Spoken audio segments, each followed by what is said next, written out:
So I remember one time we went out on a Cub Scout thing and discovered that if you eat an entire bag of marshmallows, it's probably not good for you. And so we're in a tent out. Did you record that?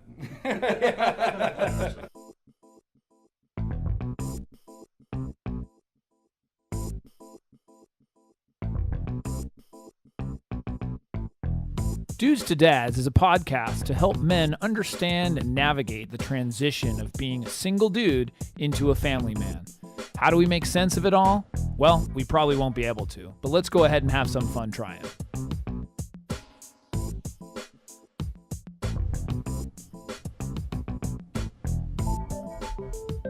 All right, welcome to another episode of Dudes to Dads. Today we have a very interesting topic. We're talking to divorced dads, and the meetup that we have here in Encinitas, we talk a lot about our spouses. We talk, of course, we talk about kids. One of the topics that's been touched on recently is, the topic of divorce. And I actually wondered about that because, not everyone comes from ideal homes. Sure. So I know as a kid who grew up in a broken home, I wouldn't say it was broken. They were never married to begin with. So I didn't have to deal with that divorcee part, but a lot of people do go through that. So right. I was really curious if you actually did discuss that. Yeah, we did. And so what I decided, I thought it would be a great idea. We have some guests here. We are talking to Max and Craig. Why don't you guys just say hello for the audience here? Hello, my name is Max, and I'm a divorcee. So somber. Hello, my name is Craig, and I'm also divorced. Was married for 13 years and been divorced for the last 5. And Max, what's your sort of history? Right. So I was married for 13 years. It seemed like a good idea at the time. And coming on December, I'll be divorced 6 years. I've got a 13-year-old son and a 10-year-old daughter. Got it. And how about you, Craig? My 18-year-old son. 18-year-old son. Okay. Yes. You guys have almost parallel situations. Similar, That yes. wasn't planned, right? No. But were you guys friends for a while? Because you guys actually know each other we off the air. used to work together. And then it was a while ago. Kind of naturally clicked. Yeah. So we met before either of our divorces has happened and been good friends for a long time. That's awesome. Yeah. So one of the things that we touched on in the meetup, and then we also had some discussion afterwards, was kind of asking these guys who have been through this of maybe some tips of things, whether they did do them or they wish somebody else might have shared with them. How for the people who are out there, maybe there's some ideas and some tips on how they might be able to get through this a little easier. I don't know maybe the correct way of saying it, but maybe some things that you wish you would have known, beforehand. And so, we were talking about some things, and I think that was the easiest way to sort of explain it to people and saying, here's what I've done, here's what I've experienced. Maybe they can learn too. And you guys have been really helpful for with other people who either may be on the brink of doing something like that. It's come across their mind and thinking, what's going to happen if that does happen to me, and sort of how do I handle that? And so, let's just get right into it. What do you think, Alan? Yeah, actually, and that's one of the things you have to be kind of preemptively striking the situation. And if you know that person's not right for you, regardless of the circumstances, you kind of have to know what's really happening here. So right. I imagine that there are some things that you could have done better, or maybe you did really awesomely, that you could kind of share. Is awesomely a word? I was just going to say that. It is a word. It is now. On this podcast, We just made up a word. Right. It's a new adverb. Good point. Awesome. So, Max, why don't you give us the first tip that you had thought of? Sure. And when Craig and I were talking, what we put together here is just a list of different ideas or thoughts, or if Jason's calling them tips, but it would be when I was first going through this, if somebody would have tapped me on the shoulder or Craig on the shoulder and said, hey, let me give you a couple of ideas of what you're going to be going through, or here's a couple ways to maneuver that. So again, These are just ideas and thoughts that I wish I had known, before going through this. And the first one, Craig actually came up with this one, was the logistics, really the nuts and bolts of it. I mean, so you said get your logistics in order, I think was the way you kind of said, making sure that you've got these things handled sort of prior. So what did you mean by the logistics? What are some of the logistics? Sure. So, all of a sudden, bang, things happen, and you have to either pull on skills that you haven't used or pulled on or needed in quite some time, as well as some brand new skills. So, for instance, one of them is the difference between obtaining counsel or a lawyer versus a mediator or arbitrator. And so there's advantages to each, I'm sure, cost differences and those kinds of things. I mean, absolutely right. Yeah. What I came to find out very, very quickly was that a mediator or arbitrator is just a fancy word for one lawyer. So as opposed to two, as a opposed to referee, three or a as team. a referee. Yeah. And so as a Yeah. result, when you're just paying one ref versus both parties are paying two, the cost for starters is much, much less. I would think the mediator has a little bit more incentive to not. Mm-hmm. Well, I guess they all have incentives. But Well, no, but I was listening to another podcast. It was like a comedy podcast, but they were saying that one person went through divorce, and basically the lawyers don't care. They want you to battle. And they basically, when one person lawyers up, then they convince the other person to lawyer up. Then you're both lawyered up, and then you're both kind of trying to battle, saying the other person's trying to screw we you were- out of money. so are you recommending a mediator then? I'm saying that's.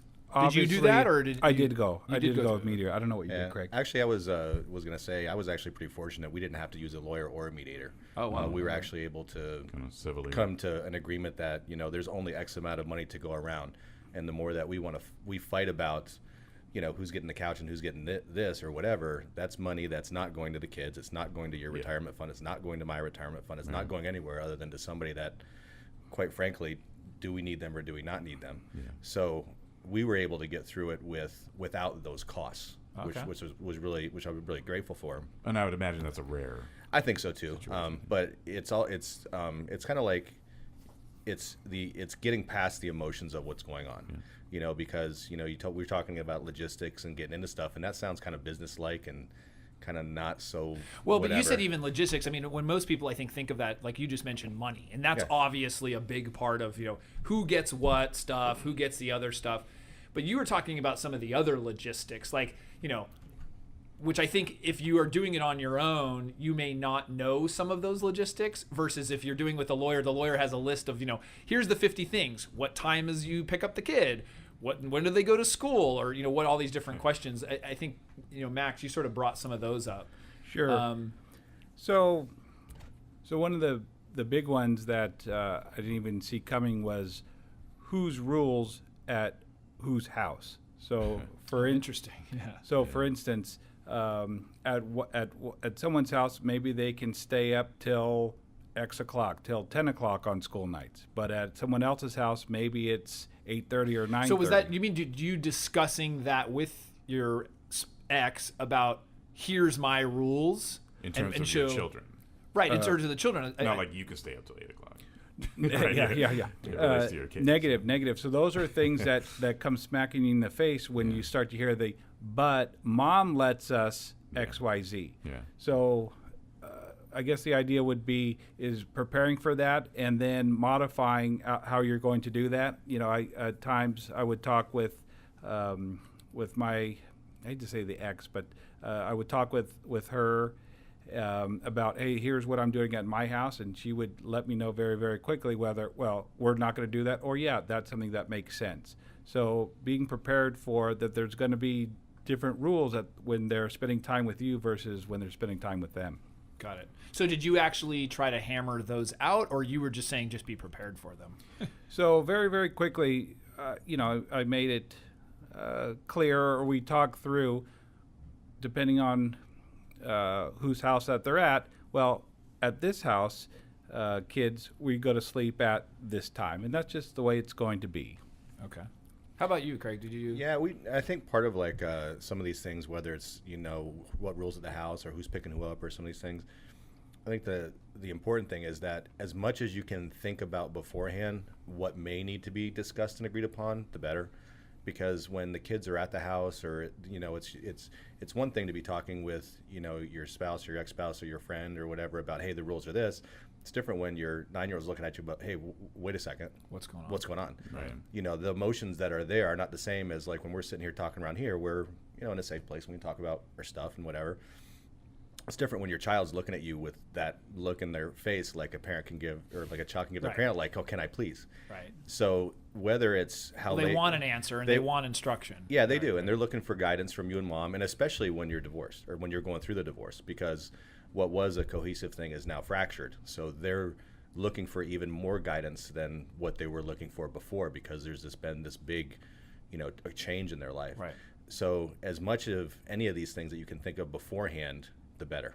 So and depending on the age of the child, I mean, you just mentioned you're including the child in that logistics list. I mean, you're telling the child, hey, at this place it's this. I mean, I guess it kind of depends on what it is, but you're kind of it's still, as a family, we are deciding that this is what's going to happen. Yeah, and I think maybe you tell the kid afterwards after you've part of what I think that is what goes into making that work, though, is that it's like when you're together with your spouse and things are good and your marriage is moving along, things are good, you want to parent together. It's part of what you do. You want to be on the same page together. You don't want your kid getting one answer from mom and a different one from dad, and you're kind of on that same page together. When you're divorced, That's a good point. you still have to do that, but now you have to do it with someone that you were, for at least a certain amount of time, adversarial with. Right. Otherwise, you're probably not gone. Right. So you have to which one is the sake of just arguing for the sake of arguing and not doing what they want to do, which is something we were going to talk about later too. But Right. it's you really have to go through some growth on how to manage your emotions and how to really put your kids first. And if you want to do that when you're together, great. Well, you're not together anymore, but you still need to do that. Right. So getting control over yourself, getting control over your emotions, so that when you have these conversations about what's going to be right, you're not going to agree on everything. Clearly, you didn't agree on everything. Right. So you got to be able to give and take. You got to be able to negotiate fairly. Right. You got to be able to do those things in an environment that can very easily get emotionally heated. So Yeah. No, that totally makes sense. Did you have anything else on that, Max, or you were? Just as far as the nuts and the bolts of the logistics, Craig's taking the wind out of the sails with some of the other tips. But even simple things like changing out or emptying the dishwasher, right? Well, at mom's we don't have to do that. Well, here it's different. So even those little tiny things that you don't happen, and rest assured, if you don't think of them ahead of time, they will bring them up. Absolutely. Awesome. Do you think they make them up? I think at times there's some testing going on about what I can get away with. We always here eat and there. candy and You're right. soda. Reese's Pieces all the time. We eat ice cream for breakfast at mom's house. Right. Yeah, that's a good point. Good Yeah. point. Which would totally make sense. Right. So that's cool. So it's just wrapping up that sort of tip of getting your logistics in order makes sense. It's really about thinking about all the different things that can happen, so that it sounds like so that you don't have to deal with it in sort of that moment. I would imagine that's not an easy thing to do. Like you said, I mean, you're adversarial. Hopefully that you can at least look at it and say, all right, well, we still, doesn't matter how we feel, we still need to raise this child and co-parent and do that. So, Right. So cool. So, Craig, what was the next one that you guys had? So the next one is, we as a tip is, don't blame your spouse. Ooh, which that's is a hard one. That's so easier to tell you here right now in this room, Yeah. as opposed to writing. But we all love to blame somebody exactly. else. Everyone wants Yeah. to, as opposed to. Why would we look especially- at ourselves for that? Yeah, right? so easy not to do. But it's when it's almost like it does kind of come off of the logistics thing, in that, when you reach a point where it's clearly not going to work out anymore, you have to move on to dealing with the realities of the logistics we were just talking about. But it's in blaming somebody else, without going down too far down the road and on the therapist couch, but when you put all the blame on the other person, you give away control of your emotions. You're giving away that person That's way more really, control really good. over Yeah. what you're going to do with your life. Because as long as you blame somebody else, then you're victim to that other person, and it gives away the control that you have. And you really That's pretty powerful. I mean, it sounds so simple, Yeah. but it's powerful. Well, I mean, Jason, because Craig's a very powerful man. he's tall. I can see. yeah, He's, Very broad-shouldered. The, He's a good-looking man. Thanks. But one of the but it's true though, because when you're putting it out there that somebody else is responsible for your emotions and your pain and your suffering, then you don't have any control over fixing it. Right. And so you can only control yourself. that's it. So taking ownership of what you have done in the past, right, wrong, indifferent, fantastic, horrible, whatever it is, own it and deal with that, and then just release the other person. And it's way easier said than done, especially when that person's in front of you and memories of and this you just and that found them or whatever, cheating on you or whatever the something case is. like that. Whatever it is. And especially for the sake of the kids. The worst thing you could do, or one of the worst things you could do, is tell your kids, well, your mom did this. Your mom to say, oh, your dad did this. That's why we're not together anymore, or whatever. And that's a big thing too. I've got also friends, some guys and some gals, right? And I hear the way they talk about their ex-spouse to their children, and the idea on whose fault was it. That's one question with probably about 3 or 4 different answers. But I'll tell you for the start that whose fault it was not was the children's, right? And that needs to constantly be kept in mind, because the children hearing they think that it's their fault. They think that it's their fault, and then they hear maybe less than pleasing talk about their mom or about their dad, and it has no place with that. Keeping in mind that it's not the children's fault, and that they're not in between the reason this is happening, right? In other words, so can you believe that your father did this or that, or did you know mom said this, or did you know your mom did that? There's no place for that, and it's very seductive to kind of get sucked into that idea. But you really have to wipe it out and remember who you're talking to. Well, it doesn't add anything. I mean, when you really take a step back and you look at it, it's like, what is the benefit of telling your child that your wife or your ex did something? Right. I mean, because you want them to think that they're evil. It's like that's not going to provide much value to the child. No, it's really not. And part of what that is, though, too, and we're talking about things to be prepared for if you're going to have to unfortunately go down this road, is we're coming from a place right now of sharing information with guys that want to be better men, want to be better husbands, better fathers. That's the goal, the idea. We're looking to go up that trajectory. Not everybody else is in that same place. Right. So even though we might be speaking now about, hey, you know what, I think I could do that. I think I could not blame my ex for whatever. We're thinking, okay, I could do that. One of the other things to keep in mind, though, too, is they may not be in that same place. They might be completely happy to throw you under the bus with all sorts of inappropriate things that your child really shouldn't be hearing.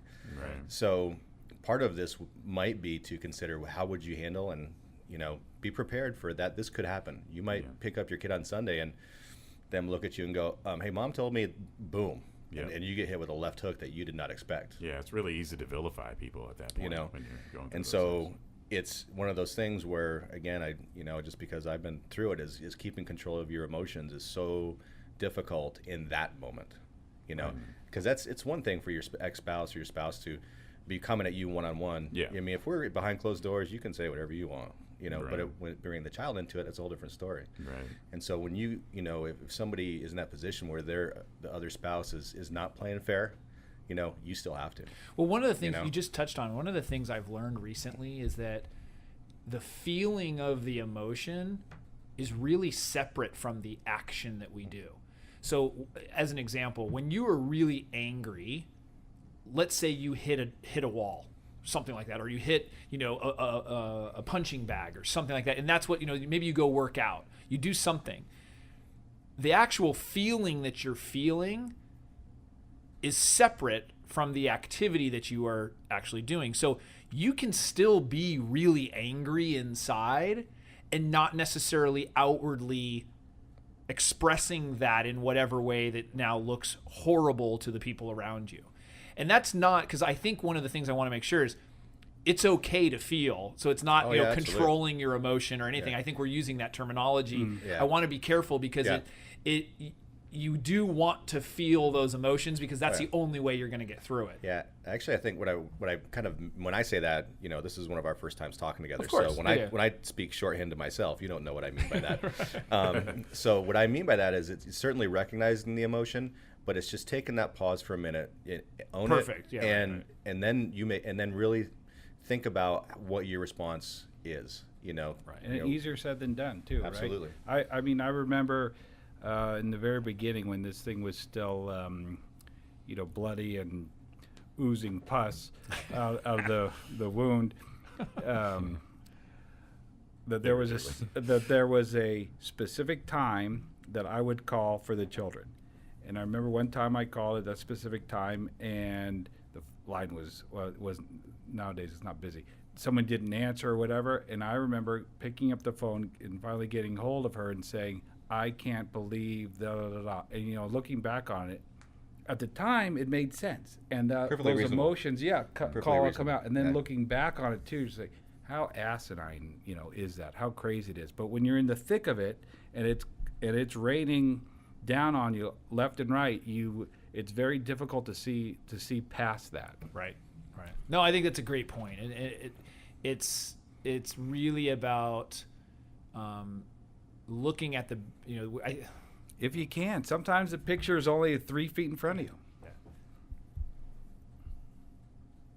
So I think, I mean, that's great. I think what you guys are doing, it's, you know, you've been through a lot. And like you said, the focus on, you know, the focus, I should say, of the meetup and what we've done here is a lot about being a great dad. And, you know, granted, being a great husband is part of that.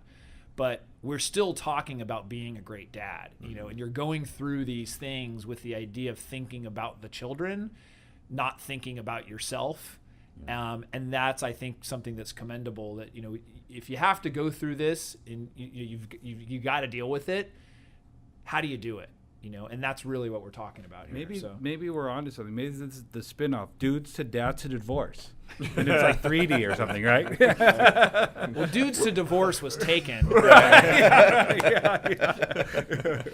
we got to go Dudes to Dads to Divorce. That's a long URL, though. You know, really. I don't know. I can market that one. You know, it's interesting when you said that. What I thought about is, you know, when you go through a divorce, it's one of the most gut-wrenching things a person can go through. It's awful for everybody involved. Having a child in it is exponentially, you know, makes everything exponentially, you know, more stressful. On the one hand, but on the other hand, though, you know, a divorced single person with all the freedom in the world is a lot different than a divorced dad with responsibility. It does give you some extra super clarity real fast about what's important. Right. I mean, you wake up in the morning with, oh my God. So deep. What do I need to do? Yeah, I have my moments. But it gives you, I mean, you really can't afford to go to too many happy hours. You can't afford to go stuff that your single friends are doing. It gives you super clarity on a lot of your life. Yeah. That's a good point, too. That's awesome. Good stuff. So you guys, you had a third point. I thought this is probably, to me, one of the most powerful out of all of them when you guys were telling me this. Max, what was the third tip that you had for everybody? So the third one, again, it seems obvious, but just like so many good things, like Seinfeld humor, you know, it's like he puts into words or puts on the program what everybody's thinking, but just doesn't talk about. But it's not making your child the therapist. That's good. Yeah. And the idea, kind of going back to what we talked about, is talking about your ex spouse to your child, looking for answers from your child. They're not an adult. They're not an adult, and it's not their position. And even if your children were adults at the time, it's not their position to do it. But I think because the trap is because they're so intimately involved with it, I think at times it's a trap to seek counsel in your children. When your father says this, what does he mean? Did either of you guys experience this? I mean, firsthand? I don't think you can avoid it 100%. I mean, there's going to be times where your kid is going to ask you questions where it leads into a conversation, and you just, you know, you have to be really on your guard on. I mean, it's okay to share. I mean, in my opinion, it's okay to share certain levels of things with your children, but not details that they don't need to know that are just going to be painful. Do you find it gets worse as they get older, or not? I was going to say, it kind of depends on the age. Yeah, and I'm wondering, because you come from with the parents of teenagers. Yeah. When they get more aware of everything, do they become more inquisitive? Oh yeah, and you better be on your game. No. So wait, what age was your son? So my son was 12 when we divorced. Okay. Going on 13. He's 18, going on 19 now. And why do people say 18 going on 19? It's like, what comes after 18? I don't get that. That means he has a birthday next month that I have to well, get there are people when they say, you know, he's 18 going on 12. Right, okay, Yeah. I'll buy that. He could be 18 going on 12, you know, if he's not gotcha. very mature. Yeah. Or the It opposite, could be they say he's 44 12, going on he's 12. 12 going on 27. You sound like my ex-wife now. Yeah. You know, Yeah. he's 45 going Yeah. on 20. That's funny. I'm What 42 and a half years old. Yeah. So what I mean Or by he that is translates he's got to a months, Yeah, right? he's got a You know, birthday next 18 month months, that something like we're that. planning towards. But yeah, as they get older, it's I mean when your child's 3 and 4, he's not really asking you the same questions your 13, 14, 15, 16-year-old son's asking you. So yeah, the older they are, they certainly have they're older, they're more mature, they're able to see things that a younger child isn't going to see, and they're going to ask. Yeah. Right. Yeah. And they pick up on things. they pick up on things too. And you know what? There's something that you mentioned. Your kids learn how to live by watching you. Sure. Your son models you, your daughter models your wife. That they learn how to be. We talked about character in the meetup Yeah, tonight. yeah. Right. That was So that was the thing. So when you go through when you're in a divorce situation, that's magnified 10, 20 fold. Sure. Your kid is looking at you on how are you handling this, Dad? Yeah. Yeah. How are you? What are you doing? They're watching you way more than you've ever thought they were. Yeah. Right. Under the Well, maybe magnifying some glass. answers too. I mean, you're saying don't make the child a therapist, but so the answer is maybe to get a therapist. Yeah, go pay for one. It's your Yeah. friends. You know? It's your friends. It's a group like a support group, or Yeah. have that outlet so that you can just enjoy your child and be there Absolutely. for your child. I think that's the part where a lot of men don't. The thing that men don't do. That's the whole point of our group and of our discussion and the podcast and everything else. It's like, women talk to their friends. They talk to their, to their family even. We don't do that. No. We just don't. I mean, I was just mentioning in the meetup, it's like, I had a great weekend where I just saw an old friend. We actually have recently had these kinds of conversations, pretty deep conversations about our relationships and divorce and those kind of things. He happened to be going through a divorce, and that's a rare thing. And it was even a rare thing for me because when I get together with my friends, it's about having a good time. Yeah. And we were doing that. We were drinking some beers and we were having a good time, but we actually having some meaningful conversations.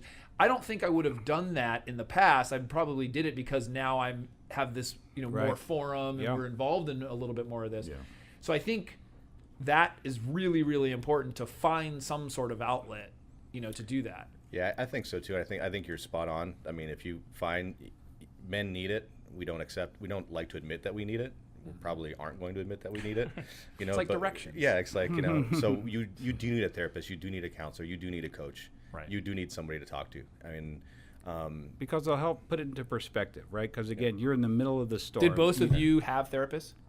I did, yeah. You did? Loud and clear. Oh, yeah. Absolutely. Yeah. I was interesting though. What I was thinking, as you were mentioning that is, I've had friends that have gone through divorce, prior to my divorce, and I remember they went through this period where they just disappeared. They went through this time where they wouldn't return phone calls, off the grid. nothing, just gone poof. And I remember thinking, these were guys that were tight with, guys that I went to church with, guys that we did stuff with their kids, guys that were tight. Right. And they went through their divorce and they went off. Did it alone. Yeah. Right. And reach out, nothing. And then you can only reach out so much and before you feel like you're bugging somebody. And so, okay.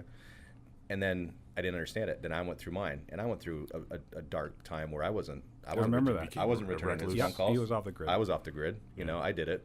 And do you think in that time, if you can look back, it was because you thought you could handle it yourself? Was it just ego? I mean, you were embarrassed. Like, what's the thought? Yeah, all the above. And part of it is, you just kind of turtle up. You just kind of go on your shell. You just don't know how to handle it. I don't know what to do.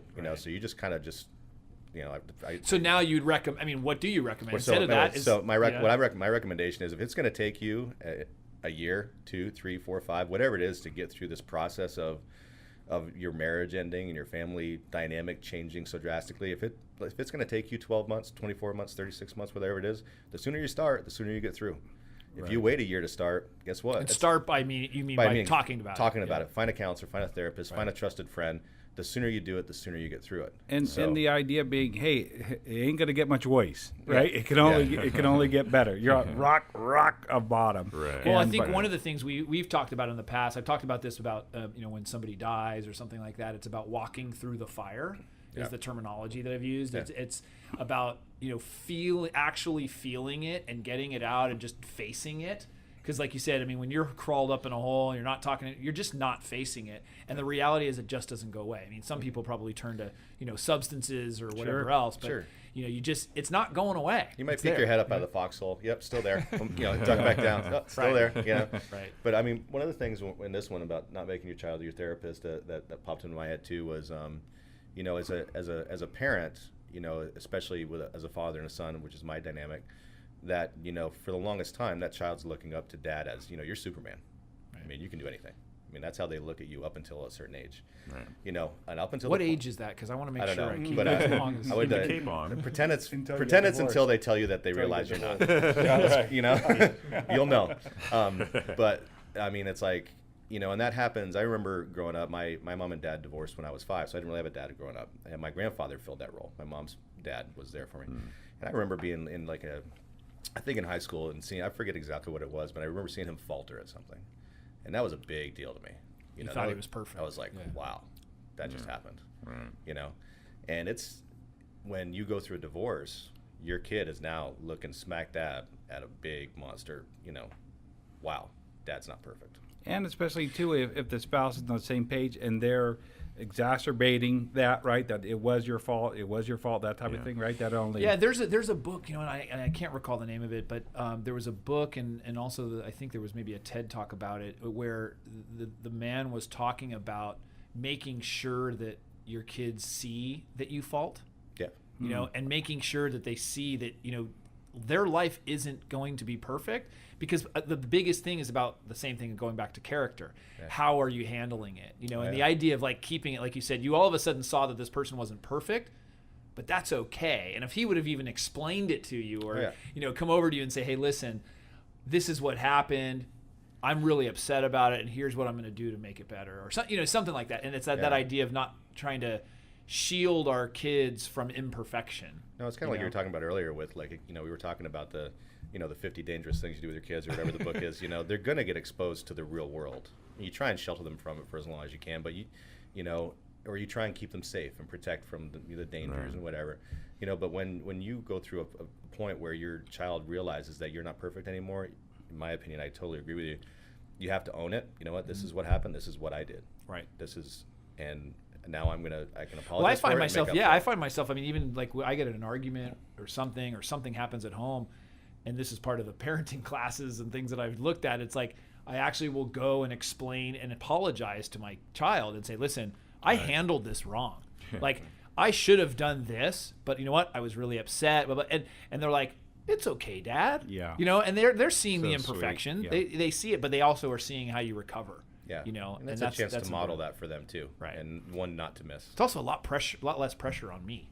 You know, it's like, oh, I actually can mess up, and they're going to be okay. Right. You know, like, instead of like, oh, I've always have to be this perfect person, and like, you know, they don't know that I actually make mistakes. Well, I don't really make mistakes. No. But, you know, I think In too, their eyes. keeping in mind too when the divorce has occurred or is about to or just did, the way we look at that separation, maybe and many times it is much more different than how our children look at it. And I'm to a point that I don't think I'll ever, and I don't think I ever want to erase it from my mind. But I remember with my daughter. So if she's 10, we were divorcing. So she's 3 or 4 years old, and about the 5th or 6th time, she asked, you know, why are you and Mom?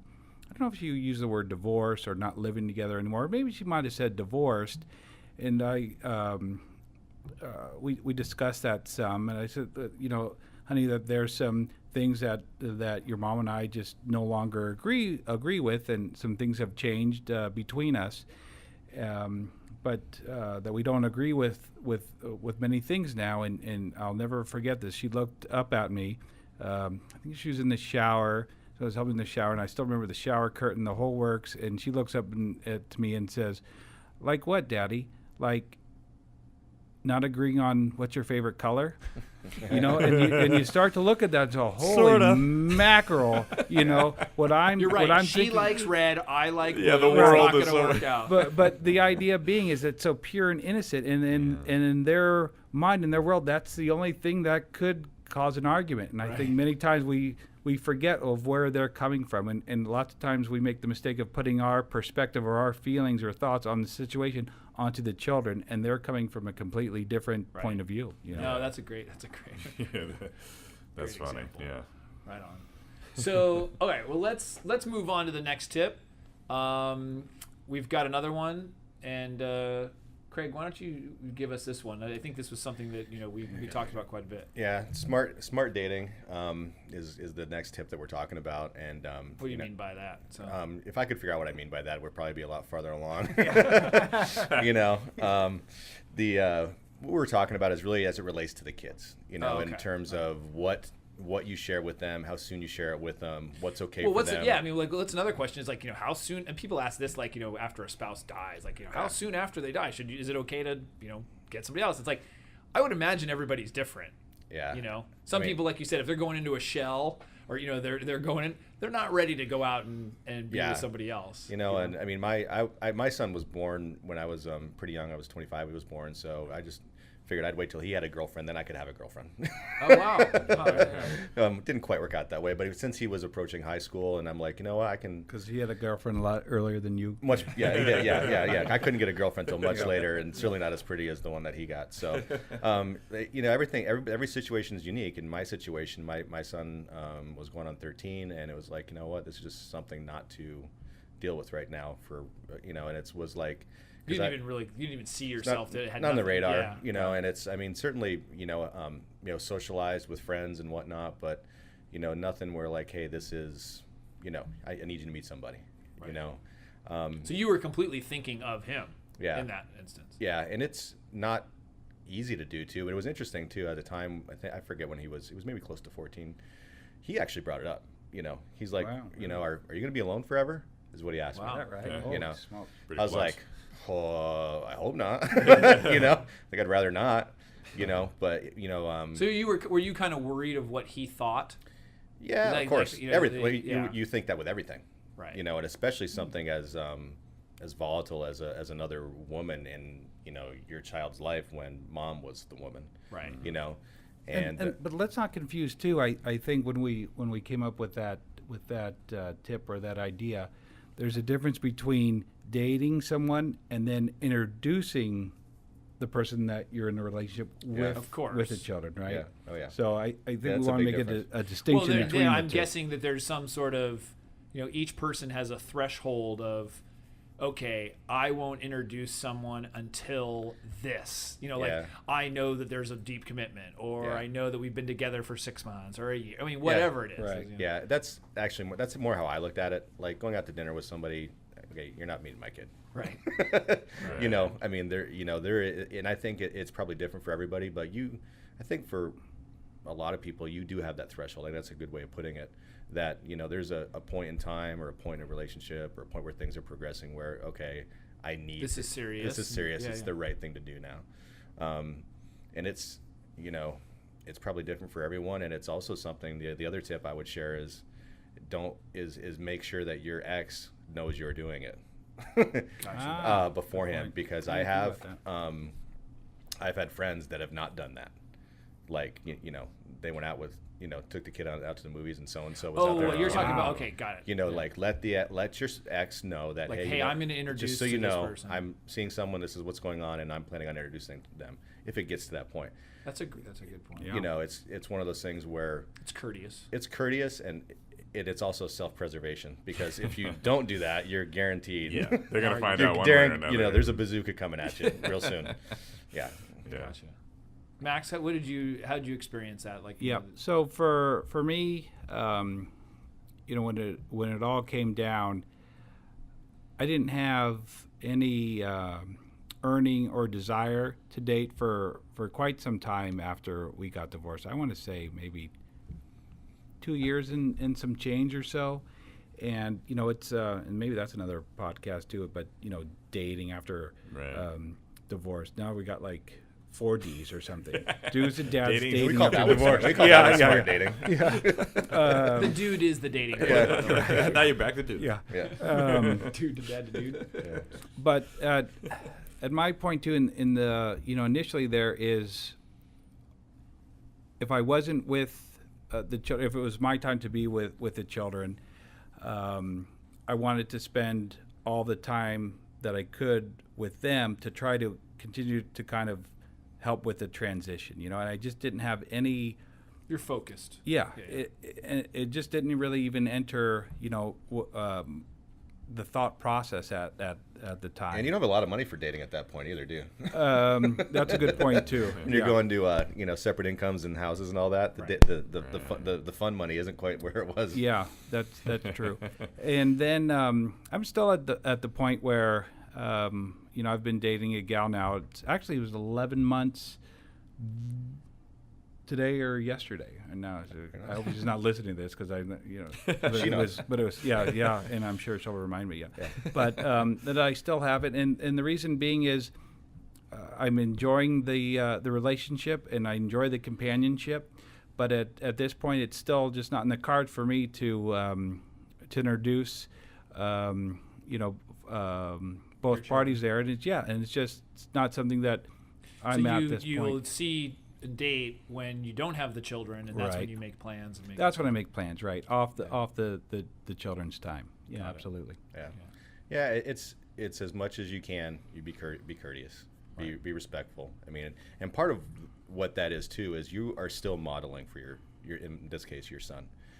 Even though you're not together with your wife, your spouse, or mother or daughter. Yeah, it's like I want my son to treat women with respect. So if I can show him to treat my ex with respect under difficult circumstances, Good point. Yep. That's pretty good, I think. Right. Because it's easy when you're head over heels for the person, Sure, but when you're not together anymore and you're still showing respect to that person, that was intentional on my part. That this is how you treat a woman, even though we're not together or whatever. This is important. Right. No, that's good points. Good points. Another tip too that I know we don't have it up there, but would be a good one too is when you get the opportunity to meet the gentleman who now is dating your ex-spouse. Wow, that's always a good one, dude. That could be an entire series. Yeah. But let's skip on that one. That's a great one. Yeah, no kidding. Yeah, a lot of fun. Well, it probably good comes times. down to the same thing about not making your child a therapist or anything else. It's like you may need to keep your opinion to yourself, and saying, oh, what about the, whatever person that she's, Right. You can't really say that regardless of how cool. Now, wait a second, this guy's better looking than me, makes more money than me, my kids like him better than me, Right. I don't like him. Yeah. which kind of is a great segue, Jace, for the last one, don't you think? I think so. So what do you think with that one? What's the So the last one there is having the big picture in mind, and I know Craig kind of spearheaded that one. Yeah, what I was thinking of was kind of some of the stuff I touched on a little bit earlier in terms of managing your emotions and some of that stuff. Is that I read, you guys are into lots of books here. A book I read a long time ago is called Crucial Conversations. If you've never heard of it, I'd highly recommend it. Okay. And it was actually, I took it at a business course, and what it really talks about is how to recognize when you're in a conversation with someone and the stakes all of a sudden go real high. Instead of just an average conversation, it goes to, okay, it's really high. And it could apply to a business deal, dealing with your kids, dealing with your ex and your spouse in a very contentious situation. And some of the tips they talk about in there is how a lot of times when you get into a conversation with someone where it's contentious and that, you go to fear. Right. You start to get afraid of something. And that happens when you basically tell yourself a little story in 5-10 seconds about what's going on, and all of a sudden you go to a place of fear, and now you start acting out of a place of fear. Right. And that really may or may not have anything to do with what you really want to have happen. Right. And so what in the tip in the book is to take a second, pause, and question, do a little self-talk and say, okay, is this reasonable? Is this right? Is this story that I just told myself in my head? Your ex calls up and says, hey, I need another hour before you can bring so-and-so over. And you go to a story of, okay, she's got to get the guy out of the house, blah, blah, blah. And you just tell yourself the story. And all of a sudden you show up and you're in this place of anger and stuff it's not helping you. It's not real. Right. It's a totally made up Well, so thing. so what is the big picture? The big picture you're talking about is your kids. Yeah, well, in this particular case, and it's about taking a little time to sit down and really figure out, what do you really want? Is it, do I want to win an argument? Because I can win an argument. I mean, I can. Do you want to be right, or do you want to be loved? Yeah, that's the thing. Or in this case, in this particular scenario, what I want is I want my son to grow up a whole, healthy, functioning, emotionally stable, member of society. So when I keep that in mind, like that's my goal, I can manage through the nicky-knack, tic-tac, stuff that I would have bitten on and turned into a fight years ago. I can get through all that if I have that in mind. Right. And so that was kind of my thoughts on that topic. Is it's so easy to get into that fight, especially with your spouse. you know exactly. I can go there. Boop, I can hit that button. Done. We're fighting. Right. Like that. Yep. You know, you can go there in a heartbeat, and you can win it in a heartbeat. You know how to win it too. You know how to start it. You know how to win it, and it does nothing other than to walk away for like 5 seconds and be like, oh, I showed her.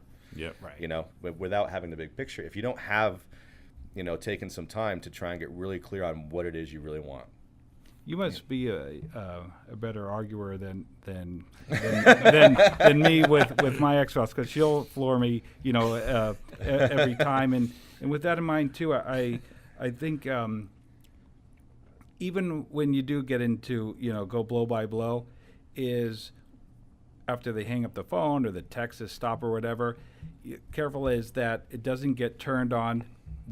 Back to who? Back to the children, right? So you tee off the spouse or vice versa, and the first person they're taking aim at, I don't want to hope this is true, but The kid's right there. is that the kid's right there, right? And it could be something completely different. What do you mean you haven't started your homework or whatever it is, you know? So I always try to keep that in mind too. And I think keep the big picture in mind too is Cindy and I have always agreed that the better the two of us get along, the better it is for them. Right. And, you know, at times I would say that she probably doesn't feel that I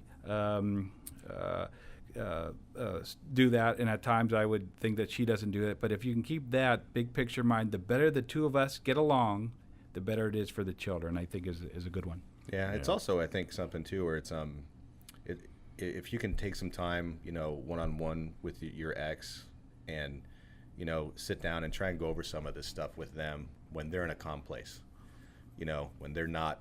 Have them listen to the podcast. We gotta get this that's a to great them. point, yeah. You know, but I mean, exactly. But you know your ex. You know when they're in an emotional space where you can talk to them, and ones when you can't. I can speak from in any relationship. Yeah. I've now gotten to a point as a mature adult to say, hey, let me know when you're done being crazy. Yeah. And then we can go talk. Yeah. about You're this allowed later. to say that? Yeah. Yeah, No, no kidding. I'm not. But He I must not be married. But I walk away. that's from right. The He's the situation. dude. I'm Yeah. the dude. But Yeah. the situation really calms itself down when Yeah, I'm not he's the yelling dude. back and trying to counter their craziness. I'm Right. going, Yeah. look, I don't literally say that, but I kind of go in my mind. Okay, You know what? I thought you actually said well, it. Yeah, in yeah. one case, I had said that. Let me Yeah. know when you're done being crazy, and I'm gonna go Oh, right I now. remember you told me that. But the thing is, Crazy. like, You're so I've crazy. learned, because I used to be the arguer and try to counter their points and to try to argue Right. with logic and why are they seeing my Yeah, point? what are you thinking? Yeah. Instead, I'm like, well, wait a minute. No, you are off the deep end at this point, and then we're not resolving any conflict. We're just arguing. So let Yeah. me walk away from this situation, either literally or figuratively. Yeah. And I got to take my emotional stake out of this and say, okay, let's talk. We're in a calm place about the Yeah. situation that we for you. really need to resolve at this Yeah, point. good. I mean, Will you marry me? You know, I got think- first dibs. I Put a think ring also, on it. you know, we're at the point too when we've exhausted topics for Dudes and Dads. I think we got another spin-off. It's or chicks to women, right? Isn't that what we were saying? Yeah. We should get one, right? There you Get some go. girls It's a in whole here. new target market. Yeah, that's a good idea. I'm I writing this forget down. you're the dude. Yeah. But I think that is important, though. It's if you can try and find you know, a time and a place where it's not the crucial conversation where the emotions are running super hot, and sit down and try and come up with some agreement on some of these things with your ex. You know, okay, you know what? If we're in a fight, can we at least agree that, you know, you're not in the same room as my kid, or you know, preferably not the same building, but at least not in the same room. You know, I mean, you can say anything to me, whatever, but let's keep it away from them. Or, you know, like what Max just said is, you know, if we off the phone and you're heated because of something I said, you know, go for a walk, go do something. Don't go be around the child right around there.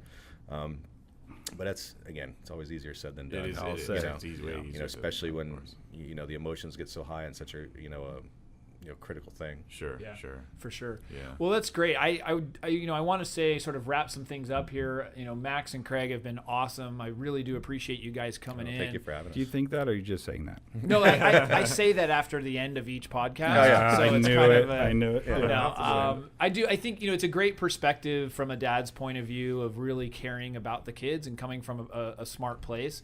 So just reiterating, you know, we've gone over 5 tips here, and the first one was just to get your logistics in order. I think this is, you know, before things get crazy, you sort of have to know and answer all the questions, or actually things might even be crazy, but Yeah. you know, you just want to get your stuff in order. The second one was don't blame your spouse. You know, blaming doesn't help anyone. It's not going to help you. It's not going to help your kids. it's just, you're not going to feel better by doing that. We think that that's the case. The third one, which I said was my sort of, that was my favorite, was to not make your child the therapist. Was that your aha, Jace? I just, we do this so much. We expect these certain things from our kids that they just shouldn't have that expectation on them, Yeah. And I think, all of that makes really, really good sense that your child should be a child. You're the adult, they're not the therapist. Find somebody else. Find a coach, find a therapist, find a friend, a family member, whatever, that you can really talk to so that, your child can be a child. And then we went on to smart dating, with some of the ideas that there really didn't seem to be exact answers about when the time to date is, but really, talking about, being smart while you're dating, of saying, hey, listen, there's going to be a certain time when you do introduce your children, and what time is that? And so just knowing, and everybody kind of has their own limits of that, but you certainly want to limit to, like you said, not everybody gets to be introduced to your children.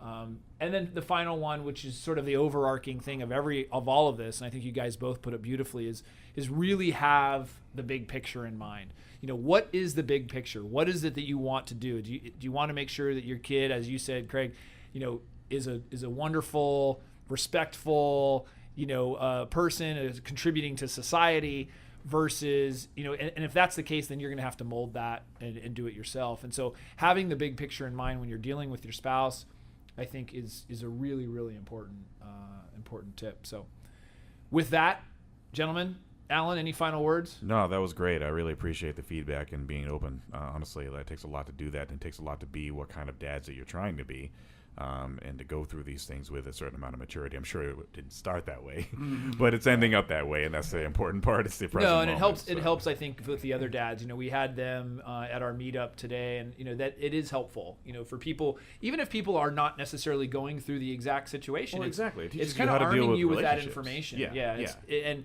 I think either way, it reiterates the fact of how much we care about our children, no matter what the situation is, and that's an important fact that you keep on, whether you're with a spouse, not with a spouse, or doing whatever. So yeah, absolutely.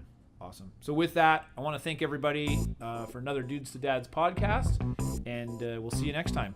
Thanks. Take care. Thank you.